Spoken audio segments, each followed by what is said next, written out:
समस्त देशवासियों को अंतर्राष्ट्रीय महिला दिवस की हार्दिक हार्दिक शुभकामनाएं। किंतु स्मरण होना चाहिए, भारत एक पितृप्रधान देश है।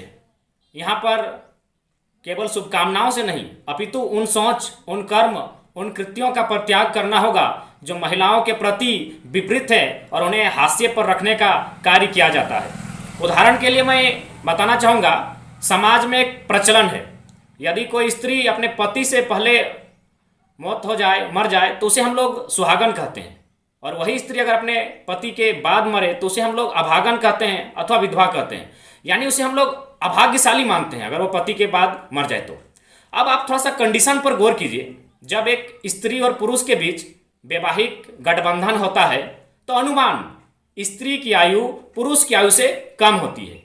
लगभग 40% विवाह तो ऐसे होते हैं जिनमें पुरुष और स्त्री के बीच 10 से 15 साल की आयु का अंतर होता है। यानी समाज क्या चाहता है कि तुम अगर पति से पूर्व मरोगी तो हाँ, तुम्हें हम सुहागन कहेंगे। एक तो पहले मरो, ऊपर से आयु में भी कम है, 10 साल 15 साल आयु भी कम है। यानी तुम एक पुरुष की तुलना में दुनिया में कम जीवन आयु जी कर जाओ, तभी हम तुम्हें सुहागन कहने का कार्य करेंगे। तो मैं इस प्रचलन को भी विरोध करता हूं। इस तरह अन्य बहुत सारी प्रथाएं हैं जो कहीं ना कहीं स्त्रियों के लिए बाधक बनने का कार्य करती हैं।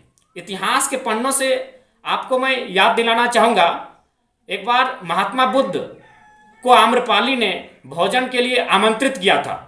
तब गांव वालों ने कहा कि हे बुद्ध, आप आम्रपाली के यहाँ भोजन ना करें, वह एक चरित्रहीन महिला है। तो बुद्ध मुस्कुराकर बोले, तो इसका तात्पर्य है इस गांव में कोई पुरुष भी तो चरित्रहीन होगा, और जब पुरुष चरित्रहीन है तो फिर आपने उस पर क्यों नहीं बताया कि इस गांव में कोई चरित्रहीन पुरुष भी रहता है। यानी कहीं ना कहीं स्त्रियों के ऊपर भी सारी लांछन लगाई जाती है। अब मैं एक अपने जीवन से वास्तविक उदाहरण देना चाहता हूँ। हमारे समाज में एक पूजा होता है जिसमें नियम है कि केवल पुरुष ही उस बलि होता है, उस बकरे की बलि का जो मांस बनता है उसे केवल पुरुष ही खा सकते हैं।